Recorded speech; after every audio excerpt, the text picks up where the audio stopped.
Welcome back to another installment of Project 928X.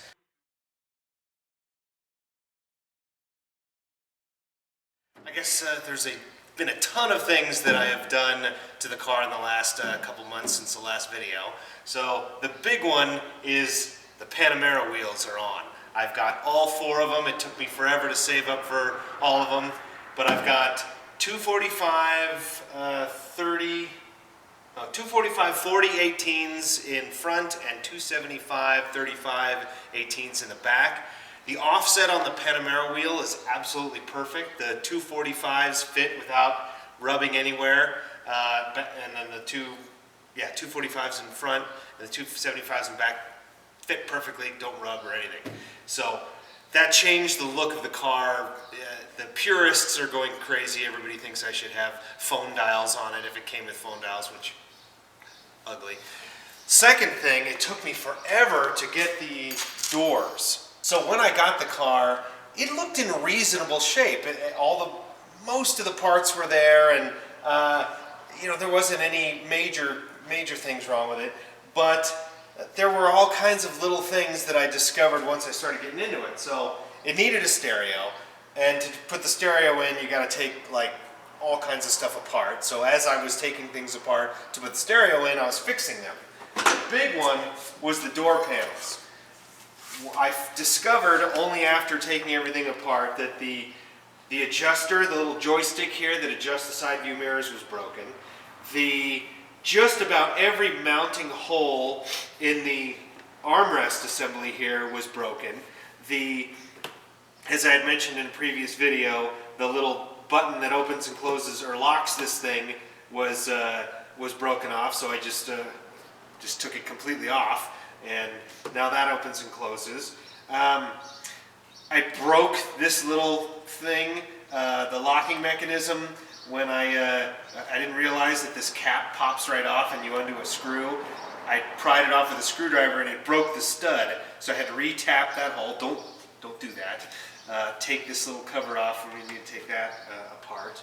And then the stereo speaker was, there was just a giant hole hacked in there. So I had to take some JB Weld and some metal tabs, and I glued them on the inside to give the screws a place to penetrate and hold it on. So now this door is all beautiful, and if you want to go over here, I'll show you the other door. So this door is basically a repeat of the other doors. Same problems, speaker hole too big, all the holes broken out for the armrest, and the armrest is over on the table getting all my little tabs glued on. And I'm putting a stereo in that I didn't go crazy with the stereo. I know a lot of people like to put subwoofers and all that crap. I just needed to sound good.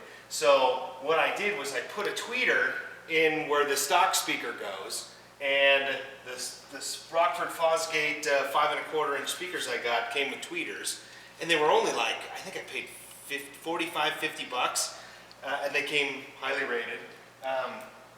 This is the Pioneer double din stereo system. One thing I don't like about new stereos in old cars is they don't look right. Just the whole faceplate, they're normally too glossy, they don't fit with the interior. And what I liked about this one is, first of all, it doesn't have a CD player. I'll never play CDs.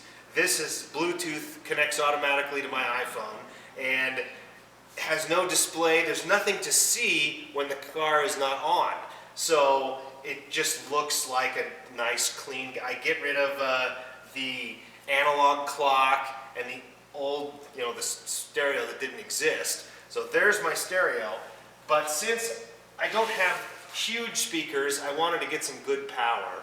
And the factory power amp is not only ancient technology, it was huge, very low wattage, and was placed in a god-awful ugly box right next to the passenger seat. So I found a power amp, this Alpine unit, that fits perfectly in the little parcel tray shelf under the glove box. So I can put a little block-off plate right here, cover it with this same felt material. You'll never know this sweet little unit is in there. It fits perfectly, doesn't take up much room, all the wires can be nice and short because this is close to the unit. I think it's going to sound awesome. So I've done a whole ton of stuff to the back and interior space.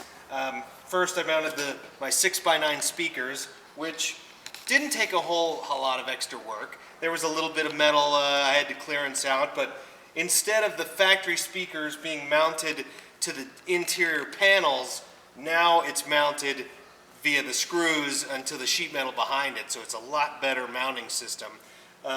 Some of the purists will freak out that I put 6x9s and kind of hacked into it, but I think it looks pretty clean. And there were tons of silly little things missing. This little handle was missing. There's a little grommet right next to the seatbelt holder that was missing. These seatbelt grommets, liners, whatever you want to call them, these trim pieces, they were gone. So I got all kinds of little, my buddy Raymond Luce over at, up in Boise area has 8 9/28s, and he hooked me up with some little plastic pieces I needed. So the interior is almost completely done. I shampooed all the carpets, scrubbed everything. Now all that's left is to finish this door panel, mount the stereo system, put the seats in, and then I'm ready to drive it. Stay tuned.